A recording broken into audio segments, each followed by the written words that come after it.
The land had always answered them with honesty. When seeds were planted, something grew. When storms came, they endured. But there are moments when even the strongest soil cracks beneath the weight of expectation, loss, and silence. For Welker Farms, the tragedy was not a single headline moment. It was quieter, heavier, stretched across years of unseen strain. Long before millions watched their harvests on glowing screens, there were nights when the fields felt colder than they should, when machines sat still and the future felt uncertain. Success arrived loudly, but suffering came softly, hiding behind smiles, routine, and faith in hard work. What happens when a family built on resilience becomes trapped inside its own legacy? When the world only sees abundance, but never the cost. This is not just a story about farming or fame or failure. It is a story about pressure passed down through generations, about pride that refuses to bend, and about the invisible fractures that form when survival becomes performance.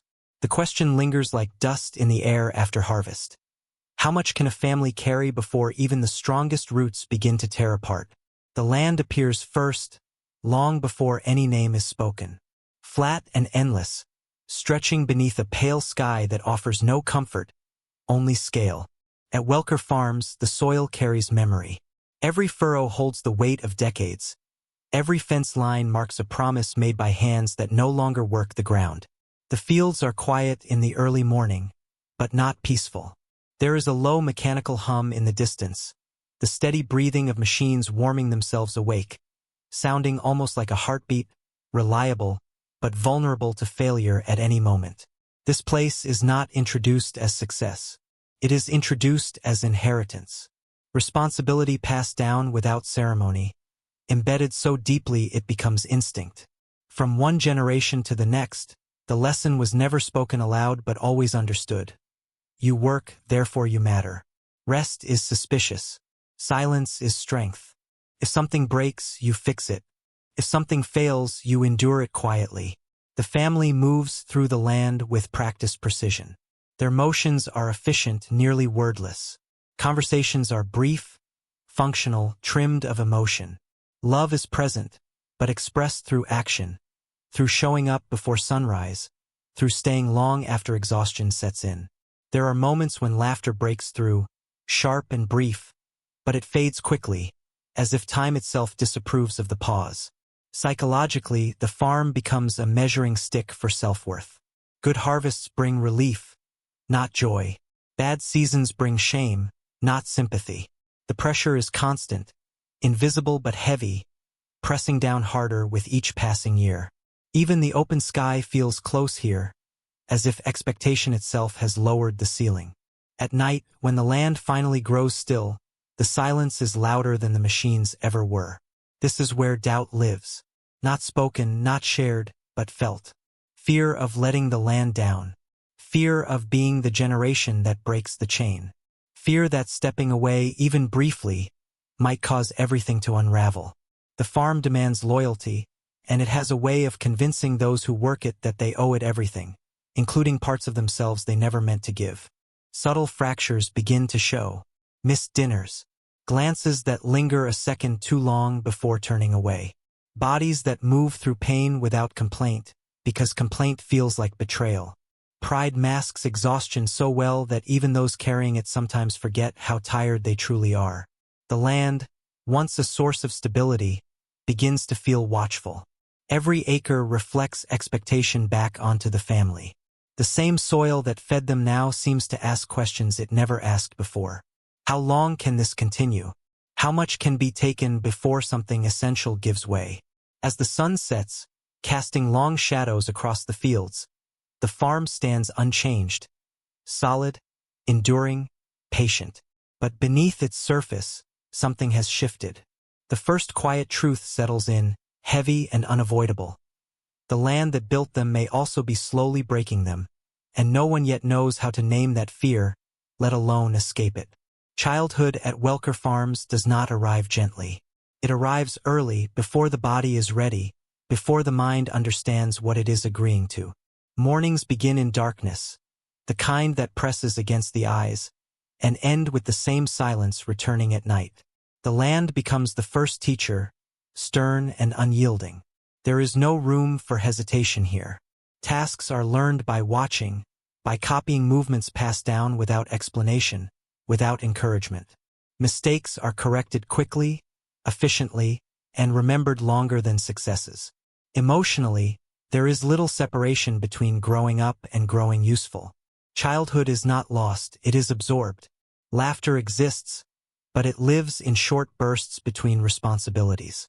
Dreams are allowed, but only in theory. The unspoken rule settles in early. Personal wants are secondary to the farm's needs. Over time, that rule stops feeling imposed and begins to feel natural. Psychologically, silence becomes a language. Feelings are not ignored. They are postponed indefinitely. Fear is managed through repetition. Pain is treated as background noise. When exhaustion appears, it is answered with more work. The body learns endurance long before the heart learns vulnerability. Inside the family, love is constant but restrained. Praise is rare, not because pride is absent, but because survival has taught them not to linger. Each generation carries the same quiet belief that acknowledging struggle might weaken the structure holding everything together. So emotions are folded inward, packed away like tools not meant for daily use. There are moments when the weight becomes noticeable. A child standing too long in the field, staring at the horizon, imagining something beyond it. A question almost asked, then swallowed. A sense that life is already decided, written in rows of crops that stretch farther than the eye can see. The land provides stability, but it also defines the limits of possibility. Leaving feels like abandonment. Staying feels inevitable. Identity fuses with responsibility so tightly that separating the two becomes unthinkable. As adolescence fades into adulthood, the silence deepens. The farm has shaped them exactly as it intended: strong, capable, reliable. But beneath that strength is a quiet tension, a sense that something essential has been postponed for too long. The chapter closes on an unspoken realization, hovering just beneath awareness. If a life is built entirely on endurance, there may come a day when endurance alone is no longer enough. Fame arrives without warning, carried not by tradition or intention, but by algorithms and screens. What was once private routine becomes public spectacle. Welker Farms shifts from a place of quiet labor into a stage watched by millions. The camera does not ask permission. It only observes, amplifies, and multiplies. At first, the attention feels validating. Years of unseen effort are finally acknowledged.